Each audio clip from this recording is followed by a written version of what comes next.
All right, guys, welcome to the show. Welcome to the Swamp Creatures. Welcome, friends and enemies. We got a fun episode in here tonight.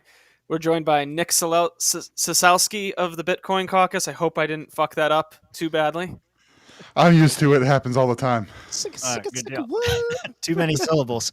Cheers. Sounds good. Well, it looks like he is partaking, so we might as well jump right into tradition here and get that out of the way. Guys, what are you drinking? Start with guess. What do you got? Yeah, I'm sorry. Where are my manners? Nick, what are you drinking? I'm actually drinking some of my homemade mead. Homemade mead. Damn. Nice. Mead. You got it. All right. Do you have a name for it yet, or you just?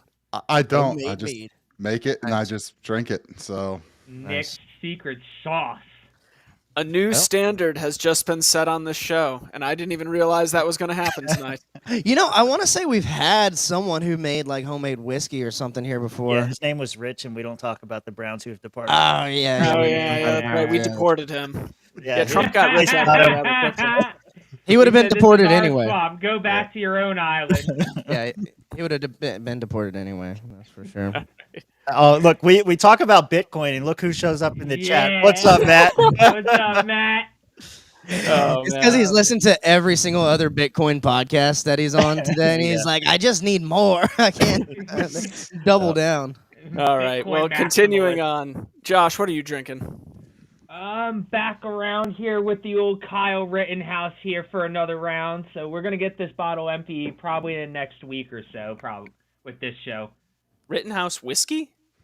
Yep. So it is a Pennsylvania rye that honors Rittenhouse Square in the city of Philadelphia. So I like to call it the Kyle. I didn't even know like what it was until I like got home and read the back of the label. I was like, oh shit! Like, Yeah. Hey, Philly, go Birds! All lined up. ELGLES. Go Eagles. Goddamn right, go Eagles! Rob, what do you got?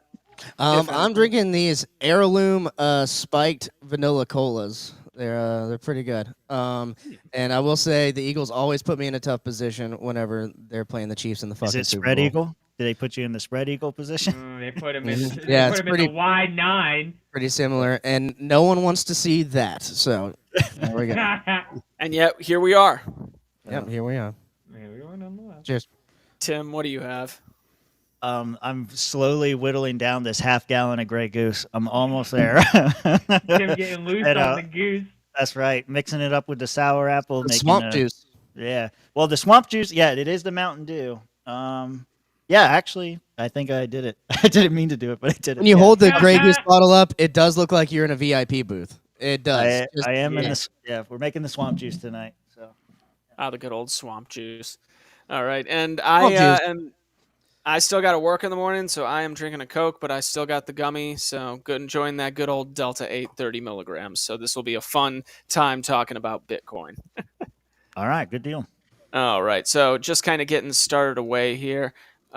Nick, you just kind of want to give us, kind of tell our listeners a little bit about yourself and about the Bitcoin Caucus? yeah. So I got started in the party in 2021. Came in through the Mises wave there, and I was in Georgia at the time, so kind of created my county affiliate. So I was chair of that for a while. I moved back up to Pennsylvania about 2 years ago. Somewhere in there, I decided that the Bitcoin Caucus needed to be a thing. I was surprised that that there wasn't really any push on the Bitcoin side of things to bring Bitcoiners in or further educate on the Bitcoin side. So I've been trying to get that going a little bit. I've got a good little group in the Discord. I'm trying to build more and more. Right now there's a push coming from the LNC for a sound money group that Michael Heiss is kind of putting together. So I'm working with him on that, which is going to hopefully help push sound money legislation through through different state houses, just like with Defend the Guard and things like that are done there. So so that's slowly coming, and hopefully that'll help build up the caucus a little bit. And then I'm chair of my county affiliate up here now, and wrapped up running for state treasurer back in November. So that was my first foray into actually running. where I did have, which, they kind of put me on that because they're like, well, you like Bitcoin, so we should probably have a Bitcoin guy talking about sound money for state treasurer. So it kind of worked out there. Nice. And with everything we're seeing and that we're going to be talking about tonight, that definitely was a little bit of foreshadowing. But Tim, if you just want to bring up the first clip here, it was. Were you in D.C. when Donald Trump spoke? At the convention? Yeah, at the Libertarian Party National Convention. Yeah, I was there. Okay, well, Were you the guy that was screaming, "You suck, go home," right next to me? It was not me, but Okay, all right. I was just wondering. okay, easy to. Anyway, Tim, press pause real quick. Everyone always was talking about like Free Ross and the cabinet picks and everything, but he had quite a lot to say about Bitcoin and crypto too. So just to kind of play this before we jump in. Bitcoin, heard a bit about it. I don't know. Tell me. All right, You're so stupid. Yeah, I know. You're always trying to make that work. I woke up. The future I woke of up crypto 20 minutes and ago. the future of Bitcoin will be made in the USA, not driven overseas. I will support the right to self-custody to the nation's 50 million crypto holders. I say this with your vote. I will keep Elizabeth Warren and her goons away from your Bitcoin. And I will never allow the creation of a central bank digital currency. Big pop. I remember that was a huge pop in the room. Yeah. He actually held to that one. One of the first executive orders he signed was prevention of a CBDC. So, or at least as far as he can from the executive side of things. So he's ordered the agencies not to do it. Now Congress can still do whatever they want, but I don't think there's any real push there right now for that. So yeah, not with his current trajectory. So I think we're safe for the time being. I think he might take a step or a little nugget from Bukele and try to put Bitcoin in like a little portfolio for the government or something like that. I mean, they already have enough of it, like seized Bitcoin. I don't know. What do you do with seized Bitcoin from like all the give it back. Silk Road days? Auction it off for a fraction of the fucking market value, like idiots. And that's what Joe Biden was trying to do on his way out, was try to auction it off. I think he did at least a little bit. Yeah. But over time, that's what they've been doing. Like a lot of the Silk Road seized Bitcoin, got auctioned off. So that's what they've been doing with it. Didn't some feds get in trouble for trying to steal some of the Silk Road seized Bitcoin, if I'm remembering properly? That was a huge part of the story. The feds infiltrated, and then several of them were, and that's where kind of going back through the story a little bit. I was listening. Guy Swan did an episode the other day, kind of reflecting on the release of Ross, and he was going back through the story a little bit.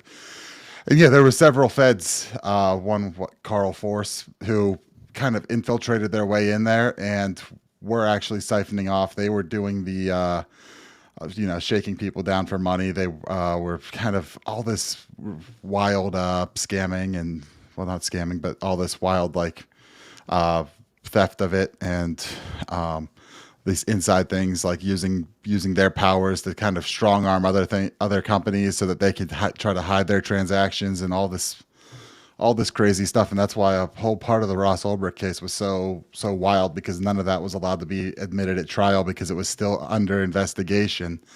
So they couldn't bring up that. They couldn't bring up a whole lot of stuff like the hitman hire stuff was actually partially which also involved the feds on that. They were the ones kind of setting that up. So Are you saying the feds were the ones putting the ads out for hitmen on the Silk Road? The accusation that Ross hired hitmen, that you hear, that Ross had to hire a hit on someone, was actually a Fed and an accomplice. And I believe the federal agent was the one who convinced whoever was in control of the Dread Pirate Roberts account, which it's questionable if that was Ross Ulbricht at that time. It probably wasn't, to agree to a hit on this other guy that was already working with them, and they worked and staged that or whatever. So that was kind of federal agent entrapment to begin with there. So the hitman and the target were both feds? Is that what I just heard? Basically. Yeah, okay. It's same story that happens all the time. Did they get arrested? Did the ones that were siphoning off the money from the former story, did they get arrested or anything? Yeah, they got arrested and charged and did time. I haven't kept up on it, but I think I'm not sure exactly. I would assume they're out at this point, but I don't know the details on that. Yeah, if you don't know the details too much, but I've yeah, I've heard multiple people and you got one in chat right now saying it was Ulbricht. No one else had access to the mastermind account at the time. Ryan Dawson made similar arguments, and Leighton went back and forth with him. I don't know how much you know about it. I don't know enough about it to say one way or the other. It's in the documents. Yeah, someone's got them. Yeah. Yeah, I don't have all the details off the top of my Sure. head, but I Yeah, know no there's a lot of questions on who actually had the Dread Pirate Roberts account at the time, and Stop with the libertarian lies. and when when Ross backed away, and was Ross lured back in to take the fall. Yeah, it definitely does kind of reek of entrapment, though, kind of like the Whitmer case. That's what it always reminded me of whenever I looked into any of that stuff. Yeah, I've heard a conspiracy theory that that the Dread Pirate Roberts was several people, Ross being included, and that the other one was that it was actually a Fed who was the Dread Pirate Roberts who did all this shit purposefully and then passed it off to Ross, who was like a low-level moderator on the site, and they just threw the book at him to make because they needed somebody to make an example out of. I believe Ross has admitted that he started the site. Now, what his involvement was beyond there, and how long he was actually kind of running it, or who had that account, I think that's all up in the air, because you have the master account, the chat logs and things like that could be made up. They could be forged, they could be deleted. So it's kind of hard and kind of impossible at this point to know what's what. Yeah, it was a weird Wild West era of the internet, but it really was something that played a big role in the libertarian vote this time around. It seems like since then Ross has kind of reemerged as well and has gone back and, just kind of gone off there. But Tim, do you want to pull up that video of kind of what he's been up to lately? Is it the Ross Ulbricht one? Yeah, Ross it's just since the sentence one. Okay. All right. I had a different one pulled up. Yeah. I know. We're going a little bit out of order here. Since it went towards Ross, I figure this might be a good time to bring this up, because we've been kind of covering this story. So might as well. This was the first video that has come up of him since the release. Last night, Donald Trump granted me a full pardon. I was doing life without parole, and I was locked up for more than 11 years. But he let me out. I'm a free man now. So let it be known that Donald Trump is a man of his word. Thank you so much, President Trump, for giving me this amazing blessing. I'm so grateful to have my life back, to have my future back, to have this second chance. This is such an important moment for me and for my whole family. It's an important moment for everybody who's been working for this for years. This is a victory, and it's your victory too. And this is an important moment for everybody, everywhere, who loves freedom and who cares about second chances. So speed it up, feels Junior. Amazing to be free, to say the least. It's overwhelming, and for the next however long we need, I'm going to be with my family, so that we can reunite and be whole again and heal. But there's a lot to talk about, and I look forward to re-engaging with the free world. And so once I'm feeling up to it, we'll talk again. What are the chances when he finally starts talking and re-engaging with the free world? He's like, it's all the Jews. It's all their fucking fault. Like, what are the chances, dude? We couldn't get so lucky. Yeah, he's gonna go on Twitter and be like, I like what you guys have done with the place. This is crazy. The chance is more than 0%. Well, it's just kind of weird, like, because I don't know anything about Ross Ulbricht other than he helped start the Silk Road or whatever, and then he was put in jail for that. Yeah. That's all I really know about him. he could be like this fucking the Jews did it all kind of guy. Yeah, I don't he know. might I have mean, he- had point of views. Yeah. I mean, like, just if we're going off the ideology, he was an agorist, so Yeah. like I don't know if that Back ever then, connected. but now he's seen the light. You know. Uh-huh. I mean, he's been kind of locked away from media for the past decade, so Yeah. right Well, there. guess who runs the media? You know. This video is heartfelt, but it did give me Yeah. the vibes of the Blues Clues guy coming back and being like when Trump. Remember when the Blues Clues guy came back and he was like, Yeah. "Hey guys, this is crazy. I'm back, right?" And we're like, "Go the fuck away, dude. You don't. We don't want to hear from anyone right now." And it was like COVID times. Like, yeah, I don't know. Yeah, Oh, Yeah, it He kind does of look felt he like could be a Blues Clues guy. it kind of felt hostage video like to me. Yeah, Yeah, a little Yeah. like. you say the just- line. That's kind of And honestly here how he's- I felt. Go ahead, sorry. Yeah, no, it's just like you're sitting in front of a door. It's very plain. You're not a lot of body movement. Like, Just like a plain sweater. It's a Yeah, bit like- door, Josh. Get it right. A bit door. Bit door. a bit either way. Like, you almost like seriously on on a human level, you almost like feel bad for him because like you can just see in his eyes like He's trying not to cry there. Like, Yeah, he's like- trying not to Yeah. cry. that, and he's just trying. I think he was still because that video was shot a day or two after he was released, like within 48 hours. Yeah. Like, imagine this man trying to come back to reality after 11 years in prison. Like, And expecting that you were going to die there. Like, So- the fact that, Donald Trump said at our convention that he was going to free Ross, and then went to the Bitcoin caucus, the Bitcoin conference, and said the same thing. He was probably feeling pretty good that it was coming, but still, that's not guaranteed, and you don't know when. And day one, and it bled over into day two, but it was upgraded from commute to time served to a full pardon, which was a good change up in my opinion. But I can't imagine how that feels, just thinking, I'm going to sit here in this place for the rest of my life, and then all of a sudden, out on the street. So That's kind of interesting. Did he at the Bitcoin convention? Did he say anything about this being tied with the Libertarian Party? Because or did he just completely gloss over that? I think he just made the same announcement, if I'm not mistaken. Yeah. Okay. Yeah, I believe he said that he was going to free Ross. I can't remember if he said commute the time served there like he did at the Libertarian convention.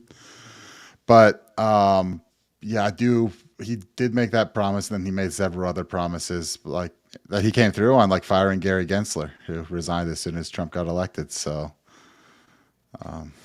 Yeah, something else I wanted to give this evolutionary guy one more thing to get mad at us about. Look, even if you want to say that he's guilty of hiring a hitman, I just did a quick search. Punishment for hiring a hitman, 10 years in prison, maybe 15.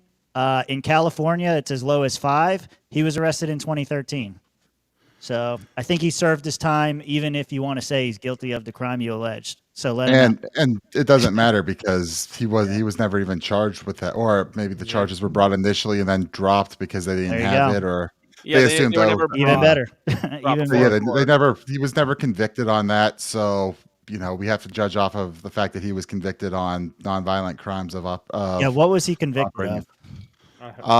it was all sorts of drug related drug dealing crimes, and I'm looking at it. Yeah. and I don't remember everything, but the conspiracy on that, and hit with like a kingpin RICO enhancement. charges, intent to distribute, manufacturing. Damn, dude. Jesus. Jesus. Is that Now so you know loud? how to- Like, Yeah. commerce laws were broken, I'm sure. Like, I don't have the whole detail, but it was Here it just is. a Yeah, well, smattering of ba- stupid shit. I have the list. It's When four, I it's four interviewed- items.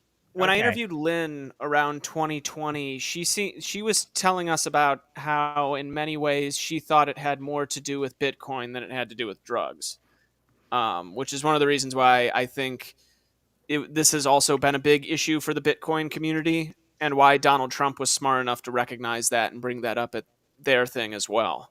I believe in the sentencing, the judge specifically said she was going hard on him because of his dangerous ideology. So it wasn't just So, it was kind of a weaponization of the legal system against sort of the libertarian and agorist ideology, saying, well, you broke the law while believing this, so I'm going to come down extra hard on you. Yeah, and you were right. The hitman charge wasn't even on there. Conspiracy to traffic narcotics through the internet, conspiracy to commit computer hacking, conspiracy to launder money, and continuing a criminal enterprise known as a kingpin charge. Those were the charges. And weirdly enough, we've gone from overnight from him rotting in prison to people speculating if he's going to be a part of Donald Trump's new little crypto team that he's put together. Tim, if you want to pull up that next video there. Oh, yes. No, that's fictional state. Which next video? No, the one Donald Trump signs executive order. Oh, okay, that doesn't have his name on it, so I didn't think that was it. Here, let me go over here, switch this. Do it in order. It's a lot easier. This is the Crypto EO. We're going to be forming an internal working group to make America the world capital in crypto under your leadership. Which is really good enough, right? Yes. Okay. Yes. Very nice. Okay. He has his signature down. Really does. 70 years, Rob.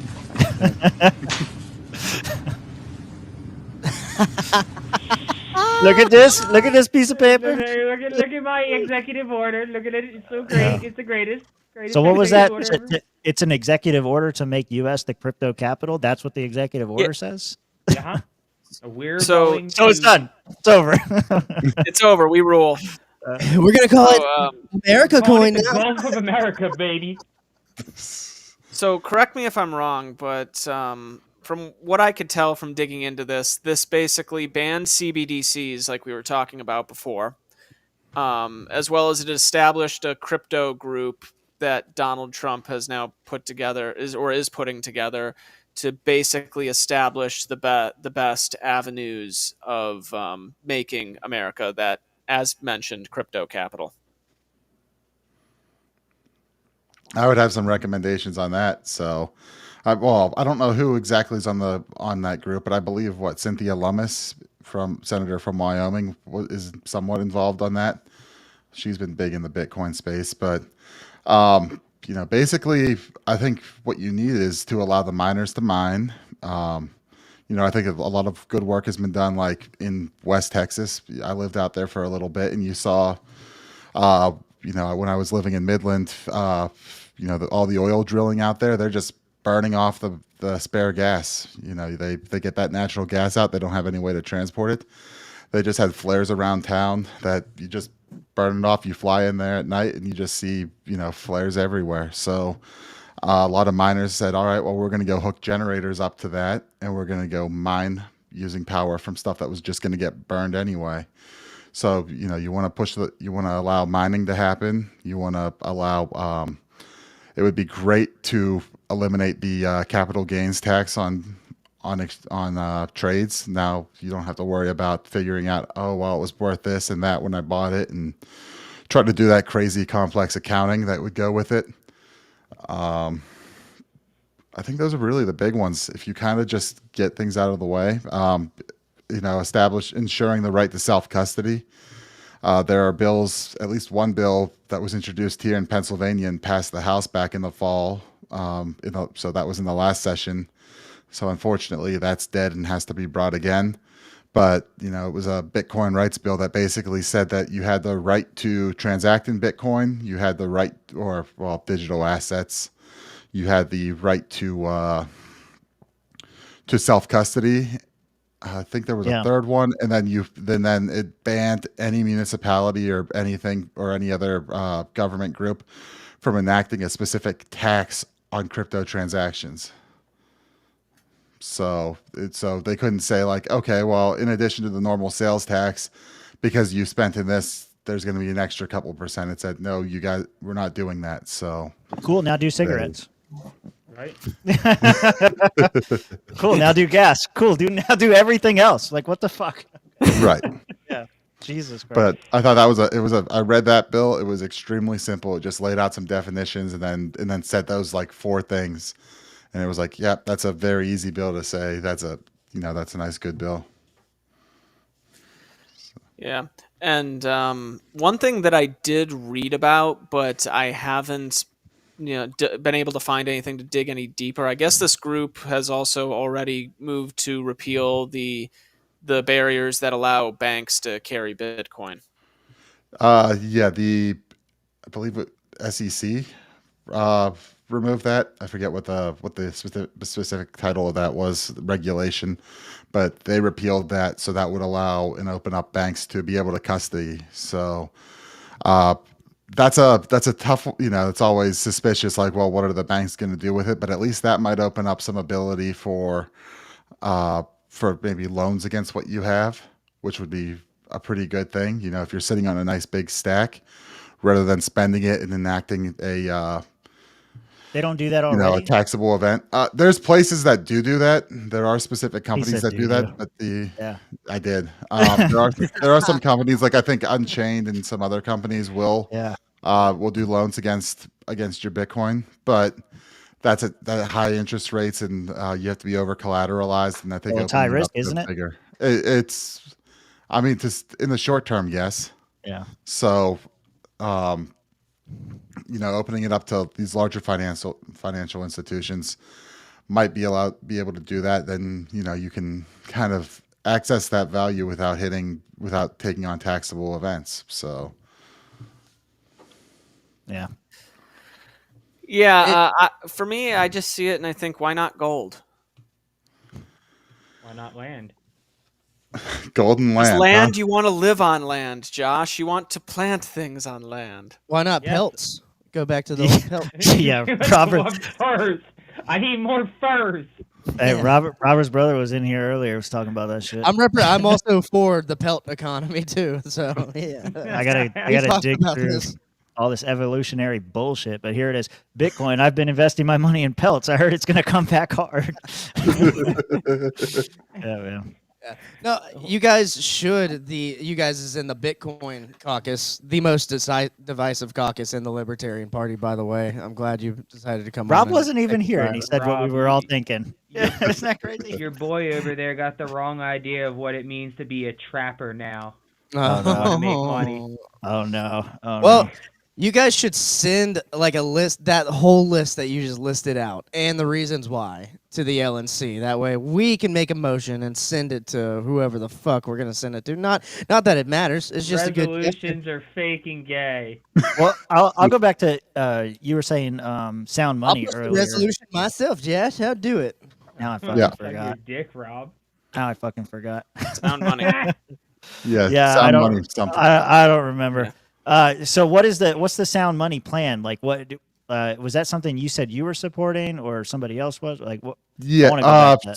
So Michael Heiss is kind of putting that together as part of his job there. And so, just he's kind of envisioning it kind of like how they do with Defend the Guard. You've got a group and they're, tracking whatever is going on and getting volunteers to make phone calls and help push that legislation through, putting pressure. And I believe this is kind of the same thing. I mean, we're seeing these bills pop up everywhere, and it's a focus on, from what I've been told, it's a focus on sound money in general. I know he's got some coalition partners already lined up on it, and you've got so there's states that are pushing gold bills because in their state constitutions it mentions gold as money or something like that, where you might have an easier way of at least trying to establish some sort of sound money foothold. So in Georgia, they were pushing it because the Georgia Constitution says something about gold being money. So they were doing that. Oh. But also, up here in Pennsylvania, like I said, we had this Bitcoin rights bill come up and pass the House here. And then we had except like I said, it was late in the term and it never got through the Senate. So that didn't happen. And then we had a Bitcoin strategic reserve bill pop up towards the end of the year. And I take a little bit of credit because I was pushing that in my campaign to some extent. Maybe not in those terms, but kind of describing that in principle. Yeah, I know Dennis Porter and Satoshi Action Fund were kind of the ones that lobbied that through, and I didn't have any contact with them or anything, but I was kind of pushing that idea myself. So It was kind of nice seeing I was running and saying, hey, we should consider an asset that's likely to grow substantially over in the long term to kind of balance out a lot of the issues that we see with state pension funds and things like that being underfunded that are going to come back and cost the taxpayers money as that money runs dry, because of course they're not going to take a haircut on their pensions. Government workers get it, and it all comes back down to the taxpayer. So whether covering state debt, which there's not a ton of here in Pennsylvania, but establishing a little bit of that, especially if you've seen states citing what the federal debt levels are and saying, hey, we need to have some way here to kind of insulate ourselves from this insane amount of money printing that's gone on. So yeah, I know that Mitch wants to go on and talk about some of those states that introduced all those bills and things, but I want to kind of, before we get there, want you to kind of sell like the caucus a little bit more, because I'm trying to understand. Like Rob was making a joke about it, but it was something that Josh and Mitch and I were talking about before the show. Like, this is probably like the least divisive caucus. It's like it's borderline joke caucus, because like you were saying, you couldn't believe that no one would be supporting the Bitcoin caucus, but I almost feel like who's going to be against it? Like myself, Mitch knows, all these guys know, I'm not a super big fan of Bitcoin, but I'm also not against it either. You just do whatever you want to do, and I feel like even your like biggest hater in the Libertarian Party is going to have that feeling where it's like, okay, get Bitcoin if you want. I really don't care. So I'm interested. I want to. Well, no, because I need it. You're driving the price up. Get out. Yeah, to be a caucus, you have to have haters. No. Just like the Denny's caucus was hated by the Waffle House caucus. I mean, and we had a war, and Waffle House did win. Waffle House won. as expected. Unfortunate. I mean, if we need to have a war, I could revive the crypto caucus. We were discussing that the other day. There is no coin but Bitcoin. Well, what I wanted to ask is, like, with the Bitcoin caucus, like, is the goal just outreach, or is there a specific plank or policy proposal you'd like to see pushed? Is it the sound money thing? Is that like the main focus of the rally call? Like what is the deal? Yeah. At this point, I mean, a lot of it is, I think, educational, right? So I didn't mean to come off saying that I thought it was that the idea of the Bitcoin caucus is divisive. No, you didn't say that. Yeah, you're making jokes. You're good. Yeah, no. But, we're just joking. I'm surprised it hasn't been that Bitcoin hasn't been as much in put there out in front for the party. So it's kind of like a multi-prong attack that I kind of want to look at there. So there's kind of the internal education, because there's a lot of people who see it as crypto in general, this and that, and really it's the monetary vision of Bitcoin that I'm looking at, and has kind of sold me on why Bitcoin itself is kind of what the focus should be. So I kind of want to bring kind of that education internally. Of course, outreach and try to get people out there. Try to convince other people. Outreach to the Bitcoin community, saying, "Hey, this is kind of the home for you." Now, Donald Trump seems to be kind of working his way in there a little bit with some of this stuff. Although, to the Bitcoiners, when they were told Bitcoin strategic reserve, and then it went to what, digital asset something. Yeah. They were a little bit like, well, that doesn't seem to be right. But so it's kind of it's an outreach to that community that, a lot of them are already, economically on our side, philosophically on our side, but haven't been involved. So there's a lot of great people that you can engage and say, hey, we can make changes in this way or that way. Policy wise, I do want to use that to try to push policy a little bit. And I think the Sound Money team helps with that. So it would be, like I said, that Bitcoin rights bill that was put here in Pennsylvania. I think it's a great one. It just, like I said, you can self-custody, you can do this, you can do that, and we're not going to mess with it, is a great way to start on it. Clarifying some of these things on the regulatory side, or at least enshrining it in the law where people are going to know, okay, we can maybe start looking at this because we know it's not going to change overnight anymore. It's not solely under these regulations that change on a whim or or guidance isn't even there, so that we don't know what to do with it, and it basically comes down to who the deepest believers are the ones operating on it. So there's that, and then of course, like, I'd like to support candidates that are running on Bitcoin platforms, maybe even local. If you're talking about Bitcoin reserves at the state level, why not at the local level, and things like that. So my vision for it is quite large and kind of broad, covering all aspects. Just, okay, how do we get Bitcoin in a better position? And so that's kind of what I'm trying to figure out. Yeah, the bringing the people in, that always made sense to me, because that's every Bitcoiner I've ever talked to. That's always been their thing. Is just like a separation from the state, basically. And so that makes total sense with libertarianism. What I'm curious about is what you think the education part needs to be within the Libertarian Party or without. Like, what do you think is the big thing that people misunderstand or get wrong about Bitcoin? Well, I think there's a lot of conflation with other crypto assets. Well, why not this? Why not that? It's all the why same. Not? Yeah. Well, it depends. It depends what you're looking at, right? So when you're looking at the aspects, why not of money, Doge? No. Right. Yeah. When you're looking at at money, you want good consistent supply. You don't want it to be printed at you don't want the monetary policy to be all over the place. So you look at Ethereum, their monetary policy changes with whatever Vitalik decided, right? At one point they were like, okay, we're going to do this and we're going to change it to this in the long run, in the short run, but in the long run it's going to become depreciating. That means its value is going to go up. Even you have to look at the how it started, right? So yeah, Satoshi was the first person on it, and he mined a bunch of the first blocks and is sitting on a giant stack. But also, Satoshi's been gone over a decade. He's gone. I don't think he's coming back. I don't think he's moving those. I would suspect he burned the keys. So you don't have a foundation or a single person or a single group kind of in charge of the network. It's divisible, right? You have one Bitcoin is 100 million Satoshis, so you can get it pretty small. You can get down to pretty small transactions, and there's room to grow on it. That's what I always tell her, but she exactly.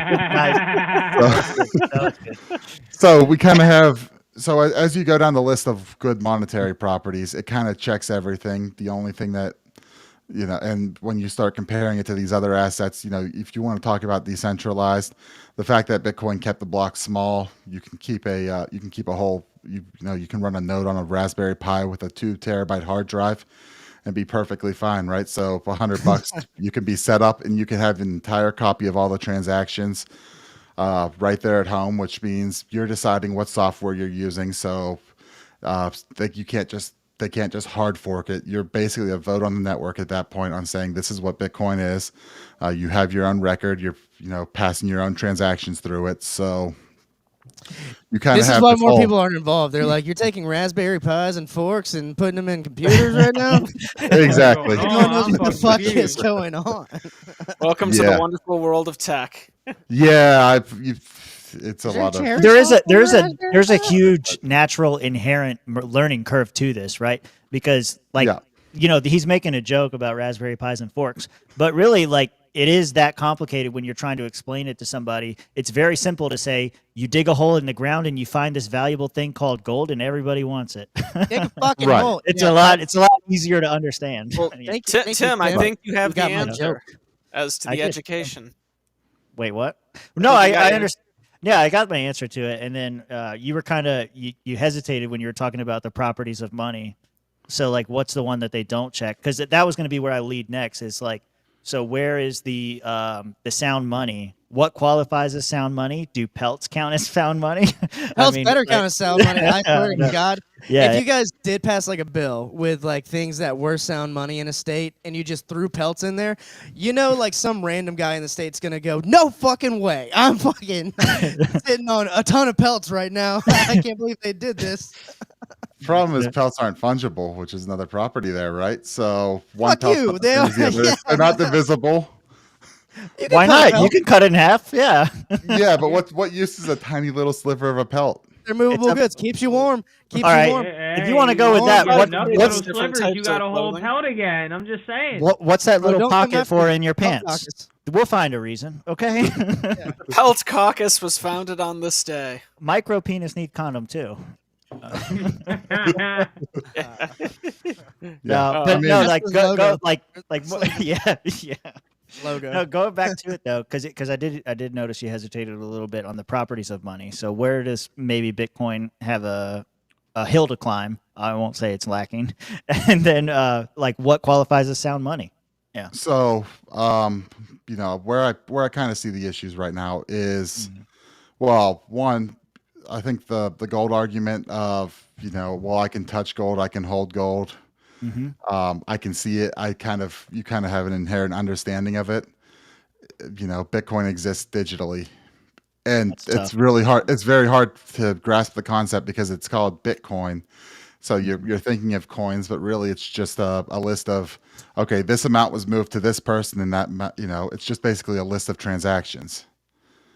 So it's not as inherent as well, I can grasp a dollar bill, I can understand, I can see, I can feel, I can understand dollar bills, coins, whatever.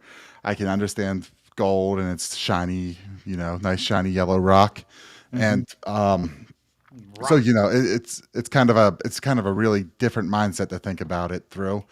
And then one of the other shortcomings right now is, of course, transaction volume. Now it can be incredibly cheap to move Bitcoin place to place across vast distances, peer to peer, which is something you can't do with gold, right? You can't make small transactions with gold. It's not, slicing it down, you're still going to have a lot of gold there. A gram is what, a couple $100. I think a gram is what, 200 something dollars right now. So you've got, you're either then talking about, okay, well, now we have to By hold. the way, Rob. What did you say? They're making Don't side derail him. jokes. Don't Don't derail. derail him. Yeah, go ahead. Keep Okay. going. So at that point, it's either you're going to a different metal like silver for smaller transactions, or you're back to paper money covering this to that. There's no underlying asset to it. Well, there is, but we've got all this gold here, so unless you're keeping full reserve, now you're back to trusting banks and hoping that they're keeping what they say. And they're like, we need this fee now because we're doing it, and then Right. it turns into the same thing. And even then, when you go to settle gold, right? If you had to load, if you had to load 2 tons of gold into a shipping container, put it on a boat, take it across the ocean, proper security, insurance, everything like that, for a final settlement, what's the time on that final settlement? What's the cost of that final settlement? Well, on the Bitcoin blockchain, you could move that same amount of value for minuscule amounts compared, and settle it within 10 minutes, an hour, 2 hours, depending on what the fees are at the time. The smaller transactions are, but yeah, transaction volume in general is still an issue because the size of blocks. So there's a lot of proposals out there on how to do that. Right, Lightning came on. Running Lightning is another kind of technical step on understanding how to handle that, because basically what you're doing is just taking one transaction and then saying, all right, I'm going to be able to divide this up into a bunch of transactions and then run it through a mesh, kind of a mesh web for to get it from one place to another. And transactions on that are incredibly cheap, incredibly fast, instant settlement. But because of the difficulties on channel management, whenever you're doing that, a lot of people opt to go to custody solutions because someone else is going to manage that. So there's a lot of user interface stuff on the Bitcoin side that kind of is holding it back on that point, that I think will develop in time. But even Lightning, because you still have to have a transaction onto the Lightning network and a transaction off whenever you go to take it into your regular custody. That's a whole another step. So there's other proposals they have out there. There's this whole eCash concept, concept. There's this Covenant concept that's out there. These side chains, all sorts of proposals to try to scale it. So like Covenants is, you have this one transaction on the chain right now. Usually it's 1-to-1. Well, what if you could kind of split and share that custody between multiple users who all have custody over a portion of that transaction? And so it's still yours. You still have rights to it, but you, instead of paying a giant fee for that, you kind of batch it with everyone else and then kind of own your share of it. So there's solutions out there that don't require hard forks. There's a lot of user interface, user experience issues that need to be worked out to try to make it easier and I think more intuitive. Okay. Yeah. I won't take more time. Yeah. that I think gives you a reason why the Bitcoin Caucus exists for education, because there's just so much to unpack with all nitty-gritty details. And it's a constantly changing thing, right? So you've got one company popping up to try this, another one, for a while there. One wallet popped up called Mutiny that was supposed to kind of simplify all this. That was kind of simplifying all this down, so that you could have on-chain and Lightning and even this eCash stuff, all kind of in one place, and it would kind of know how to route it based on what would be the most efficient. But I think they hit some technical snag or something, and they ended up shutting that down. I think at the end of the year. So there's constant development. Companies come in and try things, other things. There's everyone popping up with new ideas. Another big one right now is a layer 2 called ARC, which I have not completely grasped the concept, but what I do know is it kind of eliminates this channel management stuff that is required on the Lightning Network. So that kind of simplifies down the user experience on that part. So it's one of these things that there's just so much to kind of follow and constantly figure out. And the space is only 2009, so 15 years old. So we're not talking about something that's super developed here. It's a lot of people trying to figure it out. Only in the past couple of years, the first couple of years, it was just people playing around with it, and then we need to slowly start building on. Money starts coming in to fund the development. So all the way down to now being a serious matter in a presidential election. And, kind of to go back to what we were talking about earlier, you kind of brought up the Bitcoin reserve there in PA. And, at first I was disappointed thinking that a fictional state of Ohio was the first one to do it. But come to find out, guys, it's happening almost everywhere. Like, it's happening in a shitload of states. There's 15, 16, almost 20 now at this point. Yeah, what are they doing? What are they doing? These are all strategic reserve bills. Precisely, and I have them all listed here and what their statuses are, so I might as well just go here. Unfortunately, Ohio, the fake state that does not exist, and I refuse to acknowledge this. I live an hour from it. It doesn't exist. Yeah, supposedly. So how do you live an hour from it if it doesn't exist, Nick? No, he tried. I live an hour from where they tell me it starts, and I'm telling you it's not there. There's nothing there. Listen, some people claim Catalonia exists, but I was still in Spain when I was there. Yeah. Just saying, they claim Scotland exists, but Scotland is part of the UK. No, it actually doesn't exist. I heard this place, New Mexico, was there, but it was just looked like old Mexico to me, so I don't know what you're talking about. Precisely. But a new bill from our good friends at the state of Ohio. Yeah, strategic Bitcoin reserve, 6 co-sponsors, keynotes about the bill, yada yada. You guys can tell us. This is the other one you posted. I'm not reading all that shit, dude. I'm not reading. Yeah, no. This one I'll get to later because that's not Ohio. If you'll let me finish the list, that was the last one. Thank you, Tim. It was the first one on my list. Blah, it's blah, the last blah. one at the bottom of the list. I literally have a list to read off of here. It's right here. We went down You're the list. You're gonna make me do this? You're gonna make me do this? Yes, I have a list to read off here. South Dakota, Ohio. Welcome to the Fight Club. All You're right, making my eyes hurt. All right, Exactly. fine. Get back to ruining Rob's eyes. Anyways, we had South Dakota. Yes. Thank you, Tim. Utah, Massachusetts, Oklahoma, Yeah. North Dakota, Yeah. Pennsylvania, as brought up before, Arizona, and now our good friend TJ, the guy who promptly told me at Young Americans for Liberty that I was going to get fucked up by that chip, is now presenting legislation in Kentucky. TJ. DJ Good Roberts. job, TJ Roberts. Fuck 'em up. Plans to make Kentucky the crypto capital of the world. Yep. Yeah, right. This guy? No way. Yep.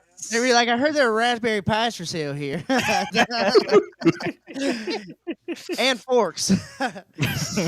I mean, I think that's a great place for the education to happen in the South, you know, because they're like, I can't touch it, I can't feel it. And you could be like, you know, like, I don't know, God.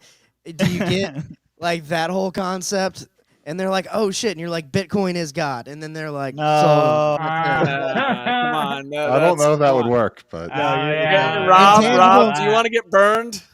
Do you want to get burned alive? You Are we talking about digitally or like physically? Or like physically, you in heretic. real life, not Minecraft. Yeah.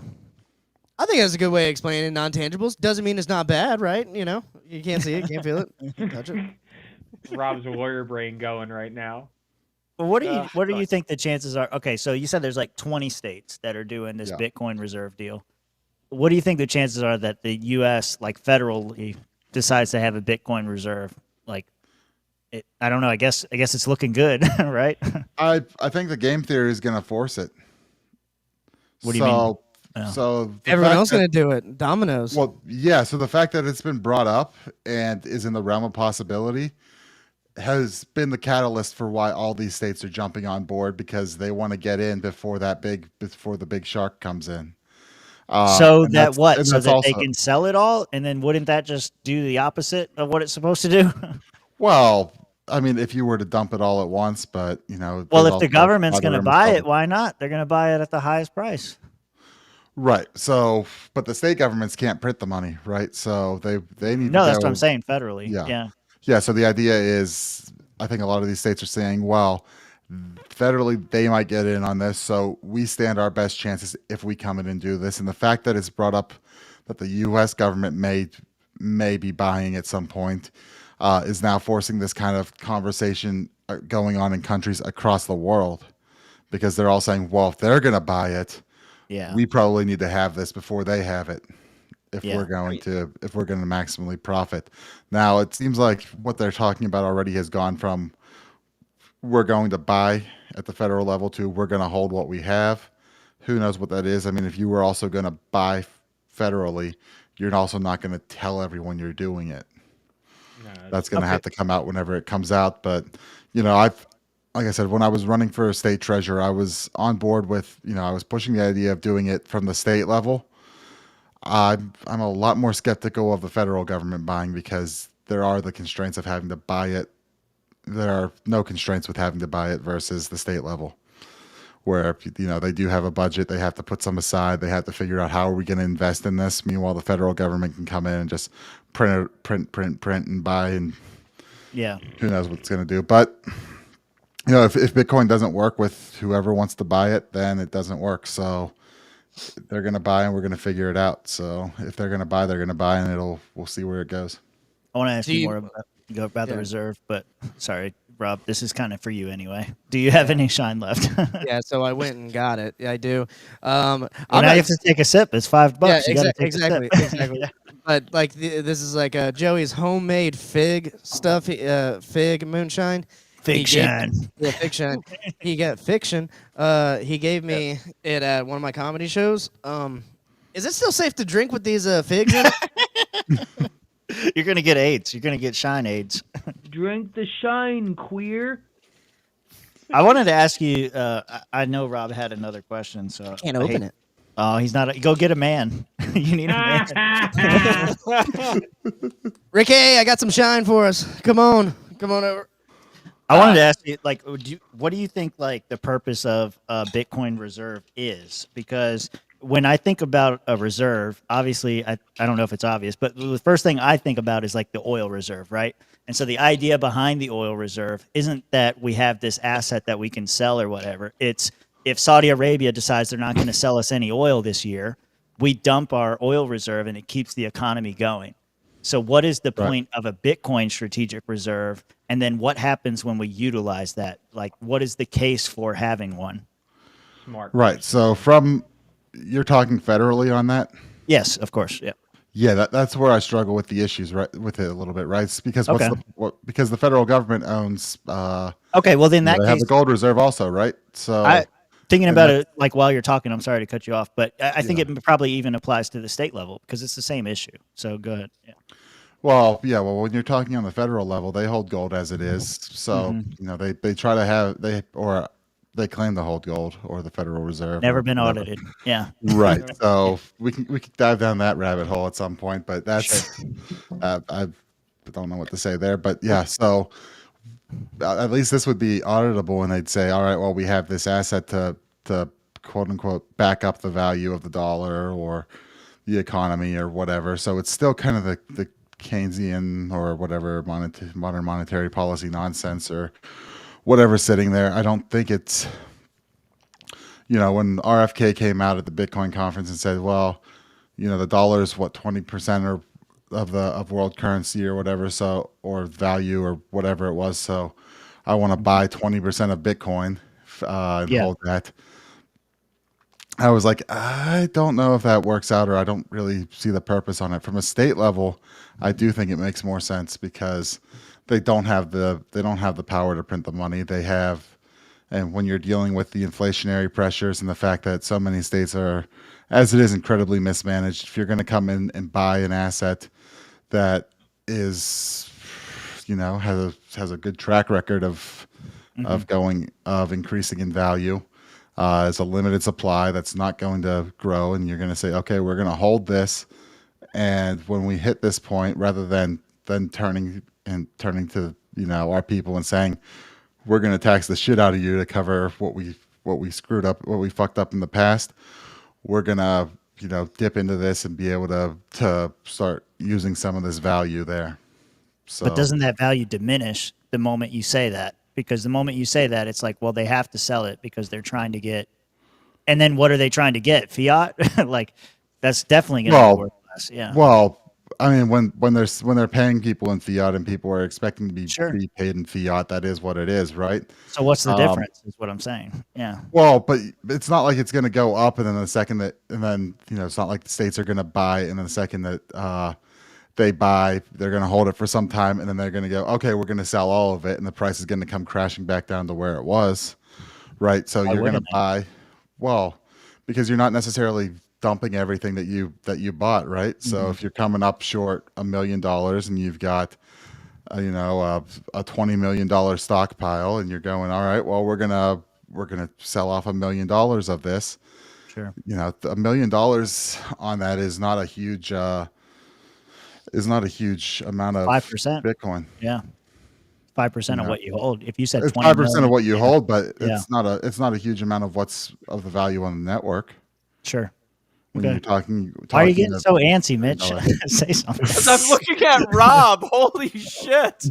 Rob, are you all right? Like, I'm sorry. I'm like looking at him like, what? I'm over here trying to have a conversation about Bitcoin reserves, and you're gonna fucking shit your pants. I'm just stroking my beard. Like, should I be concerned? No, I'm getting excited because Tim is finally getting the answers that he's always wanted. I was wondering if Joey's moonshine killed you. For a second there, it did. Yeah, that was. You heard him. You're like, you okay? He's like, no, just straight out, no. I didn't hear that at all. I was paying attention to our guest. Okay. Yeah, I was too. I was in the zone. You were. It was a good back and forth.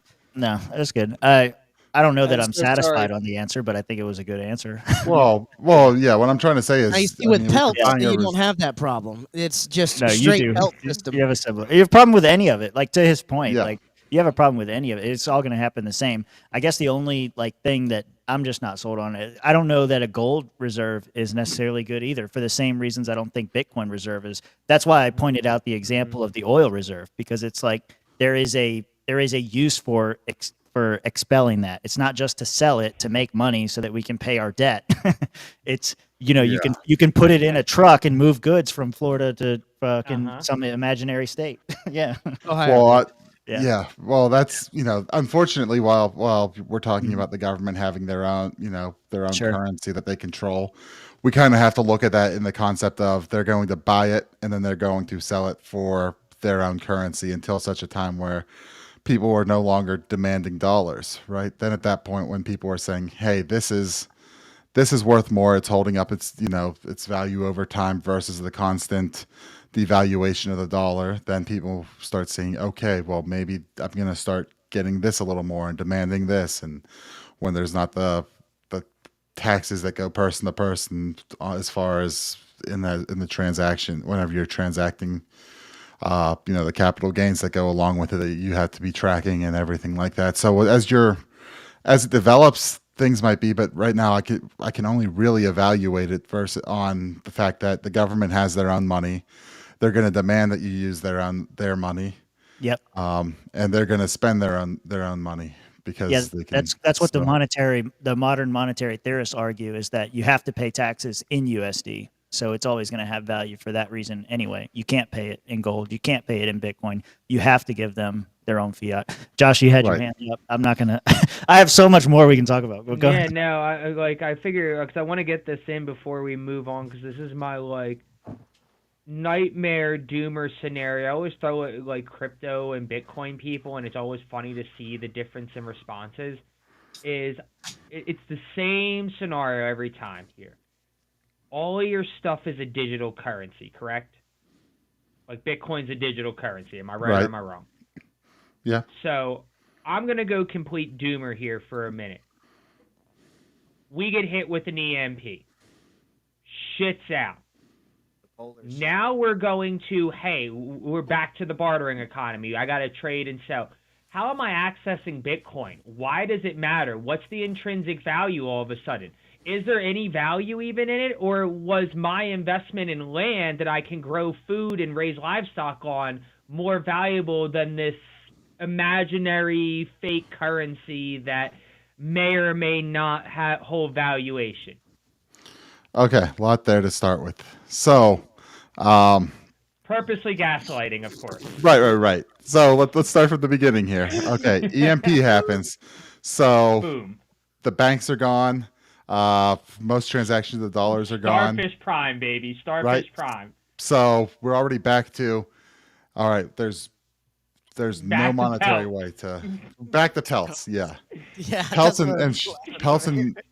and shiny rocks. Right. So, right. And I'm not saying don't hold those. Right. I don't own pelts, but I have some gold and silver. I'm not. Looks like you have a battle axe on your wall. I bet you got some pelts. Yeah. Battle axe? No, that's a deer skull on my oh, is it? Okay. Yeah, we can't really. There's another one behind me back there too that I haven't gotten up on the wall. Yeah. Oh yeah, nice. That's this year's kill. Nice. I haven't gotten it up on the wall yet, but so yeah, you're gonna have to come up with a solution now. The EMP scenario is an incredibly unlikely scenario. To knock out everything, but also when you're talking about it, I think the Bitcoin network's going to be one of the things that comes back pretty fast because, if a couple people have a copy of all the transactions in a Faraday cage, well, you fire it back up and now, how do you do it, right? So I think there's people already working on ways to broadcast these transactions and things like that through the radio, through mesh networks, so that you don't have to rely on centralized internet. I'm kind of playing with that myself a little bit. Actually, right before this, I was at the local ham radio club meeting because I decided I was going to get licensed. You're a big nerd. Yes, I am. I'm an engineer. I'm a nerd. Yeah, yes. Yeah. I decided I was going to get licensed, so I went and I took the tests on Saturday. Did you take the ham test? I took 2 of them. He's going ham. Yeah. And passed those. So they're like, oh, well, we give anyone who passes a membership. So I figured I'd go check out and see what was up there. But between that or little devices like this little Meshtastic BlackBerry sort of looking thing, or other things like that, right? I mean, we can have radio networks back up pretty quick on that. I mean, Yeah. these are incredibly cheap. They have decent range. You send data over it. I mean, I believe people were already working on putting Bitcoin through it and hooking it up, and so you're going to have decentralized solutions on that I think will be able to get back up pretty quickly before a lot of other things. Now, that might not be the easy or best solution, and yeah, if some EMP knocked everything out, you're still going to have those issues. And there's not a great answer to it, right? There's, of course, having some land and growing stuff, no problem there, but you're also not able to exchange land. You can exchange what you grow off your land with neighbors.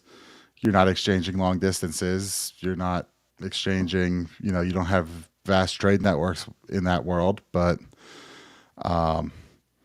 Sir, real estate is a multi-trillion-dollar global market. What are you talking about? You can absolutely buy and trade in land. Yeah, you but can, but how are you going to go buy small? You can't sell like small little square foot parcels in exchange for goods. That's Scotland does it. Scotland does it all the time. I got the other thing. They'll sell And you they a got little sued for 1-by-1 it. plot of land. Yeah, so this that you bullshit. can be a Scottish lord. And also the meta world, or whatever the fuck that's called. Although I have a funny the VR feeling, world? Rob, that if Bitcoin is inaccessible due to an EMP, your meta property is going to very rapidly devalue. I don't know. I'm just saying. I'd be really upset about the crops. Yeah, my crops. Your fucking Farmville's what's going Farmville on. will rot. What of my corn? Yeah. I know I've said this on the show before, but man, I feel like Bitcoin is your hedge against a cyberpunk dystopia, and golden land is your hedge against the Fallout dystopia. Yeah. Pick your dystopia. Either way, we're fucked, and either way, you got your hedge. Gold. Can't eat silver. Can't eat platinum. No, I do agree with the diversification argument. You should probably have a little bit in all this shit. I'm not saying don't. Don't own some land. Don't own some gold. Don't own silver. Don't own a bunch Buy some guns. Copper jacketed lead. You just got to be tapped in. You're building all the Bitcoin until doomsday. So you're just a doomer and a miner. And then once you hear something's about to pop off. Yeah, once something's about to pop off, you sell it all for whatever. Buy the biggest thing in the metaverse. It's all going to shit. The biggest thing in the metaverse. Yeah. Okay. Go ahead. Sorry. Yep. I mean, just one question that I wanted to pose to you, Tim. Oh, great. Because we've been talking about all this stuff with the Bitcoin reserve and all this other hoopla. This Bitcoin extravaganza, but it's a bonanza. But okay, bonanza. Thank you. Bonanza. Yeah, what the fuck? Bonanza. We all agreed before the show we would call it a bonanza, and you were pushing extravaganza pretty hard. We were all like, "Dude, it's alliteration. It's Bitcoin bonanza. You fucking retard." Yes. Do you think that? Say what you will about the crypto lobby and what you think about everything with them. Sure. Do you think that the gold and silver people need to play the game, the political game, the way the Bitcoin and crypto people have? What about the Asian people? It would be even easier too, because gold and silver is in the Constitution, and like Nick was pointing out earlier, there's a couple states that already have it outlined in the Constitution. So all they really have to do is say, be constitutional, and then all of a sudden it's fixed. But I'm not even a fan of that, because I think that's one of the mistakes that the founding fathers made with the Constitution, is specifically pegging gold and silver. I don't think that currency should be dictated by the government. I think it should be an open market of currencies. Now, if Bitcoin is going to win that, I don't think it wins in the open market, but that's still to be determined. I don't. Who knows? It might not even be gold and silver. It might be something else, and that's more valuable. Maybe pelts become super valuable when we have this huge climate change and it's all cold. Who knows? I mean, Jim's Josh, over you're here talking saying about. Richard Nixon did nothing wrong. He's looking like Roger Stone with a Nixon tattoo on his back right now. Who? You know, Fuck Wait, the what? gold standard. Yeah, no. We're all Keynesians now. No, I don't like this. If an EMP happens, wouldn't the pelts be extremely valuable? I kind of agree with Nick a little bit on this. Like, if the EMP happens, and this, I say I agree with Nick, but I don't think he made this argument. I feel like if an EMP happens, and I think Joey was the one that said it, we got more shit to worry about. Ain't nobody give a fuck what the standard is. We're trying to survive out here. Yeah.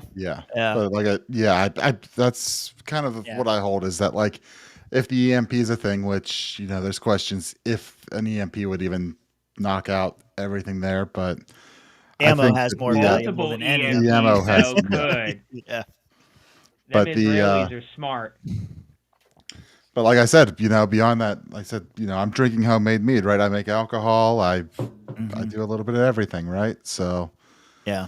But there's ways that people are playing with to not only broadcast Bitcoin transactions through the internet as we have it, but, you know, through these mesh networks, through whatever networks out there that could theoretically come back up much quicker, and kind of have the parts or the ability to withstand some of this, or are simpler than this massive, insane amount of like infrastructure that it takes to run the internet. So, you know, there's ways to make things happen. Humans are very good at figuring stuff out, and sometimes. So yeah. I want to and so Joey's talking about Kurt Workit or whatever. I tried to tell you in chat. So since you gave us money, I have to address it now. I try to get your fucking guy on. His schedule sucks. Nick is a lot more flexible. So there we go. Yeah. digitally. Your guy flexible. sucks. Our guy rules. Fuck you. We're the best. You're the head of the Bitcoin caucus, right? What are you talking about, Joey? Yeah. I'm gonna go bury Goldschlager in the yard now. God. Yeah, that's where it's at. Goldschlager, that might be the way to do it. You got alcohol and gold. That's right. Yeah. Goldschlager is the worst decision anybody can make. Don't do it.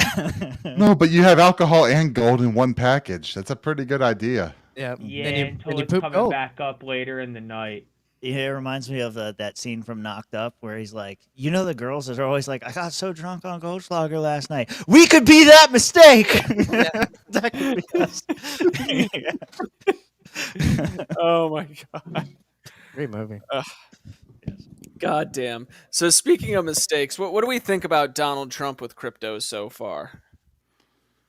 I mean, he hasn't done anything, so it doesn't really feel like much has happened. The most libertarian POTUS of our time, the greatest champion of crypto of any president in our history. The standard. You're not wrong. It's the standard. Yeah. Donald Trump has set the standard for what crypto, Bitcoin, however you want to measure the standard is now. Obama didn't do this. Bitcoin, crypto was around during the George W. Bush administration. No, you didn't even know what the fuck that was. Probably he was too busy in fucking Afghanistan and Iraq. He was out by 2000. Well, I guess a little bit of an overlap, right? The 2008 election. So it would have been 2009. That's what I'm saying. Mild overlap. Obama didn't do anything. About Trump really didn't even 20 understand days? his first term. Maybe Biden 3 weeks didn't of understand overlap it. with George Bush. Kamala was just mad black people didn't trade in Bitcoin more so she could throw them in jail. Probably true. You almost made him spit out his mead. Come on. She's like, motherfuckers need to start trading in Bitcoin. That's like Kendrick Lamar talking about it now. They're like, okay. So far, there's at least this idea that there's a standard of he's been better on that. So, Josh, you're most libertarian president of our lifetime. What the fuck's going on at the border, bro? I mean, I don't know what that has to do with Bitcoin, but yeah, are you interviewing Josh or Nick? What's happening? I was going to say, we're just, if we want to talk about that real quick, I'm going to be a strong advocate here for just creating a nuclear wasteland. We should we're going to denuclearize by setting off every single nuclear device that the United States owns right on the southern border with Mexico. think We're he's going to make it cheating. a complete nuclear wasteland. If you want to come over here, God bless and good luck. You're going to look like that one bad guy from fucking Teenage Mutant Ninja Turtles with the fucking brain in its stomach. You don't want this Is this smoke. what you're saying? Nuke How the far are U.S. you from the Mexican border, border? Josh? What He's I'm in saying Arizona. Is I'm He's very channeling close. my inner Kamala when I'm saying, don't come. Don't come. I'm going to come. Proposal for Trump: nuke the U.S.-Mexican border to create an impenetrable sea of radiation, stopping all from entering the U.S. That's Josh right now. This is Josh. You're goddamn right. This- Corn cob pipe and all. Like, the corncob pipe is classy. There might be some negative effects to it, but I mean, Who cares? rational It's just solution. people in Man, look, Arizona. Who cares? It's I a am doable closer solution to the at border least. than all of you. If anybody should be concerned by this, it should be me, but it's not. How far are you from the border, Josh? From the Mexican border, I can Yeah. probably get there the way I drive in less than an hour right now. Jeez. Let me put things into a different perspective. I have like the main border patrol hub for Arizona about 2 blocks that way. I'm right by Davis Monahan Air Force Base. We're just going to send all the nukes you're out of within- there. Drop them, baby. We're ready. You're within that 100-mile zone where they can basically do whatever they want because it's border enforcement. They You're call it within an that zone. exclusion zone for a reason. Yeah. We're going to Yeah. exclude you and physically remove you, so to speak, if you don't fuck around with us. That 100 miles, I think, is soft even because, I said, I lived in Midland, Texas, which Oh, it's gonna was get real about hard by the time I'm done. which was about 4 to 5 hours from Juarez, and it's a couple hours from El Paso and the border there, and there was a border patrol office in Midland. It's like I'm an this hour ain't from you don't have Nogales. so Yeah. Hour from Nogales. The way I drive, 30, 45 minutes. Yeah. I had All people boys that I like worked with. Mexico? I had people that I worked with who were like, I don't know if I can get a dental appointment here or whatever. I'm going to go drive down to Juarez and get it done. And I'm like, dude, Dental appointment in Juarez is sketchy. That is, I don't know about that one. dude, Put someone else's tooth in your face. I mean, entering into Juarez in general is just like, you want to play that game? Tijuana is also pretty crazy to enter in. If you ever go from San Diego to Tijuana, that's pretty crazy to look at. If you do it at night, it's a very drastic. I walked across the border. The line for the Americans was like just me and the date I had, and they were like, you get a day pass. They just gave us for $20. They were like, you get a day pass. And we're like, I didn't know. Donkey show? No. You donkey show? He was the donkey show. I was the donkey. Donkey. Oh my gosh. Oh, Hey, God. $20. I haven't seen the boat in a while, but $20 for him anyway. Everybody Jeez. drank. How was the donkey show? He was performing. Donkey. But yeah, no. Well, What is this?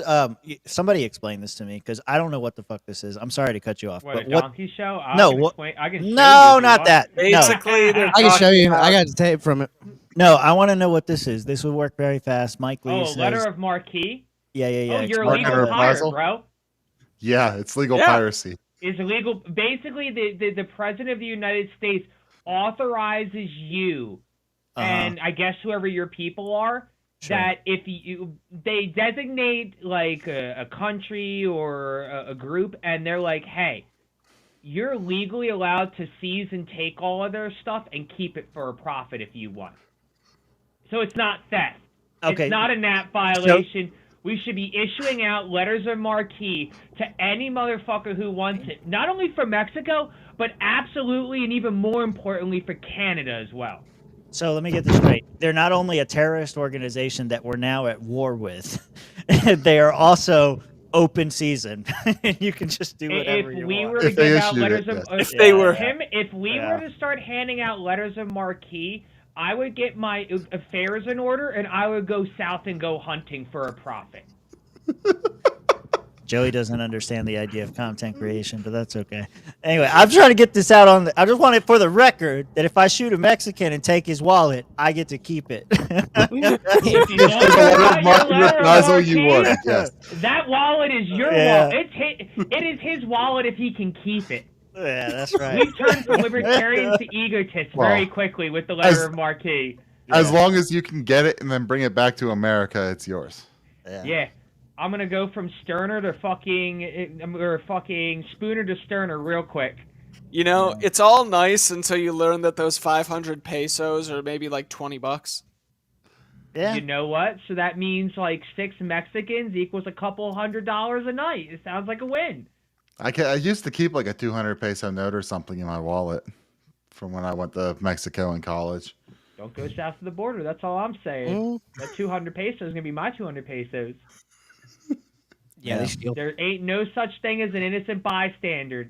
We're at war now, boys. That's a terrorist organization. Yep. We got to save democracy, guys. If we don't stop the terrorists, democracy loses. America loses. Don't we want democracy to lose? Freedom loses, boys. We can't let the terrorists win.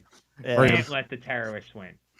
They won once before. Look how bad that turned out. We can't never again. Remember Afghanistan and remember the Alamo. God damn it. Yep, I knew it. Yep. Love it. I love it. That's Cinco de Mayo. We lost the Alamo, right? Just for a day. Cinco de Drinko when I go and take all them Mexican pesos from them fucking losers. Right, I'm sorry. I'll stop derailing. All right. So we might as well go on to our last thing I got here. We're all people in the podcasting world, and looks like we now have the opportunity to move on up. Yeah, we can be big boys now. Nick, are you ready to ask questions about? New contender has entered the ring. Oh yeah. Smash. Oh yeah. Smash. Oh yeah. I was waiting for Nick to say something. 1,000,000%. That's my new game. Is I want to see how quickly the guest catches on to our game. Phil's figuring it out, but yeah. Yeah. Well, he said yeah. Encourage hold on. Let me turn it up. Oh, she's not quiet. Okay. It's just quiet in the video. Sorry. We also, again, encourage anybody in this country, whether you are a TikTok content creator, a blogger, a podcaster, if you are producing legitimate news content, no matter the medium, you will be allowed to apply for press credentials to this White House. And as I said earlier, that's our big. New, Swampcast. website is, Swampcast. whitehouse.gov. Who's going to be the correspondent? Rob, you ready for us to end up on do it. CNN for me asking her what does she think or who's controlling the weather exactly when the hurricanes come? Independent journalists, you're welcome to cover this. Do you know who's also, sending all again, these hurricanes towards encourage Florida? Could you just give us a statement real quick? Yeah, I nominate Josh as our press secretary. Oh Do yes. you believe that a gentleman in South Carolina is controlling the weather? He claims to have a device that controls the weather. Do you know anything about this intelligence man? Yeah. Donald Trump's like, we've learned that it's Jewish and it's very big, very large group of networks. Nope. All right. Failed. All right. Cool. No, that's okay. I don't know. Spike I feel like this crying is a right good thing, though. I saw like Luke Rudowski was putting out there that he might go. I think he'd be great in the White House. Luke's a legitimate source enough, so Yeah. and he has a big enough base that he could probably get away with it. Yeah, Timcast definitely platformed him properly, right? Yeah, I mean, he was big even before. Like, I think he probably helped. Yeah, him. we are changed. Yeah. Real old. I know, but yeah, no. Shit, the dude snuck onto Epstein Island. I was just about to say he's done legitimate journalism. Him and Berwick sneaking onto Epstein Island. Oh, dude, that's it right there. Sorry, Swamp is going legit. Saddam for correspondent. That's what we need. Saddam for correspondent. La, la, la, la, la, la. You got to get your. You think you'll kill me, but I am back. How do you not have him just on your desk right now? Yeah, I do. You're on the Swamp and you don't have Saddam like just lined up, Rob. What the fuck? You think you kill me, but I am back.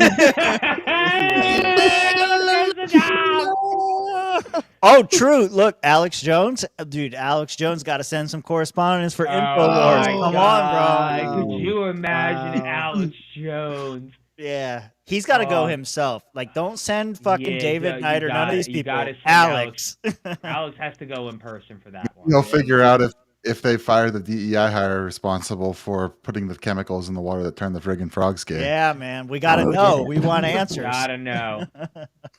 It's for the frogs. I think it's going to be crazy. I don't know who's going to get in. I'm sure it's going to be somebody faking gay because I'm very cynical right now. I'm applying. I'm definitely applying the swamp. We're going to go to a White House presser at some point, boys. I don't know what it's going to be. I don't know what day it is. I don't know what's going to be in the news cycle, but we're going to take advantage at least once. Yeah. We'll find a way. Anyway, so Tim, you want to bring up some of the music so we can yeah, sure, bring in go this ahead. flight? Wait. All right. Yeah. So as far as Oh, you cut him off. Oh, you cut him off. I ain't cut nobody off. Who's cut off? We put the music on and we can't hear Mitch now. Oh, maybe he muted himself. Wait, I can barely hear you. What? I didn't do anything. Yeah. What can am I you hear doing? me? Okay, Yes. we're working. Uh-huh. All right. Anyway, Nick, where can we find you? I sometimes post on Twitter at Nick Ciesielski, NickCiesielski. That'll be hard to follow, but you can catch me on Thursday night on Liberty Libations on the Peaceful Sea Network. Oh, nice. Nice. Are you a regular guest on Liberty Libations? I don't know. I'm in the rotating host, so we got like 5 people, and Jake likes to keep it to like 4 at a time usually. Sure. So it's so occasionally on that cast. Yeah, well, Jake's we go kind of week. Sometimes we're busy on Thursday, so it kind of rotates pretty well. But I got my Liberty Libations cup right here that I'm drinking out of. I've been there since episode 1. Nice. It started like Jake was like, "Oh, I'm going to do this live stream," and then he was like, "Well, someone want to come join me, so I'm not doing it alone." So I hopped on, and I'm not drinking alone. it started. Yeah, it just started. He was like, "One Thursday, I'm going to do this," and then, I was still in Georgia, so that was over 2 years ago, and it's kind of just developed into a real show, and he's developed his network with all the documentaries and Cascade I'm sure Effect he's told is you about awesome, it. bro. The Oh yeah. That's so awesome.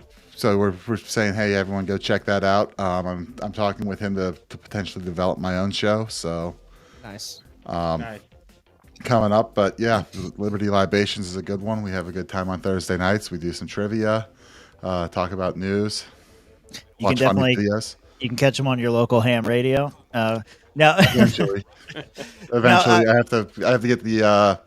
So I passed the test, but they have to process the paperwork, and then I have to pay them $35. So horrible mayonnaise on it. Red tape and bureaucracy, fucking stupidity. Yeah, they give you a call. They have to assign you a call sign so that you can talk. So otherwise, people are going to narc on you. Yeah, don't worry about spelling his name correctly. Just go check the description. It's down there. We got you covered, bro. That's all good. Yeah. Smokey or the Bandit? Rob, what do you got going on? Come to me last. Okay. Come to you last. Okay. Tim, what about you? Oh my gosh. Come hang out and play poker with us. There's people asking about Chase and all that. Do you have a position on who you'd like to see be chair of the LP? I guess I'll ask.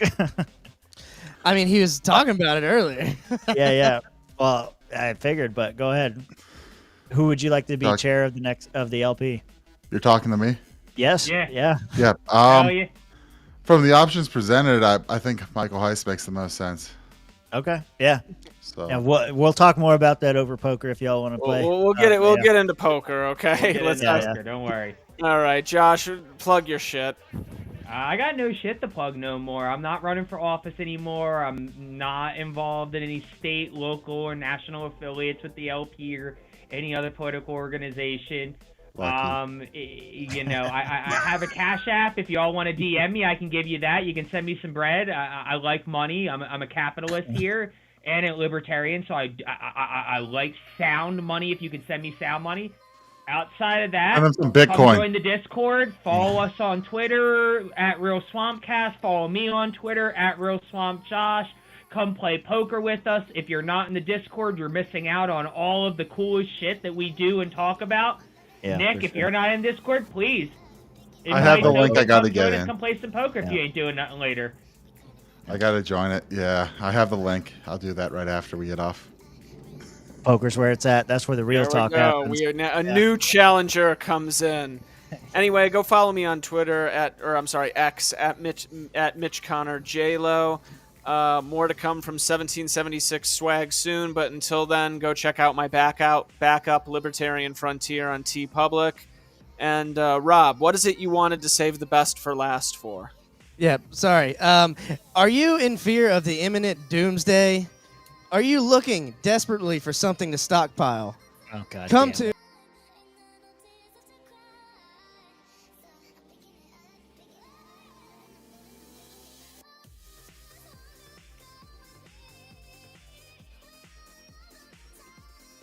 Hold on. I was trying to. It was too late. By transitioning to that, no one heard what you said. Go check out Bob's Pelts. Oh, no. What? Let's go. bobspelts.com. Yeah, because you have to. It can't be just that on screen. It has to be other. Like, you have to be there. Oh, yeah. Shit. I did it wrong. Yeah. All good, man. Damn it. All good. Come play poker with us. Come hang out. Hey, Nick, thanks for hanging out.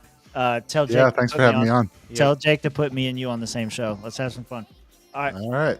We'll all go check it out. Everybody have a good night. We'll say play poker and have fun for gay times together.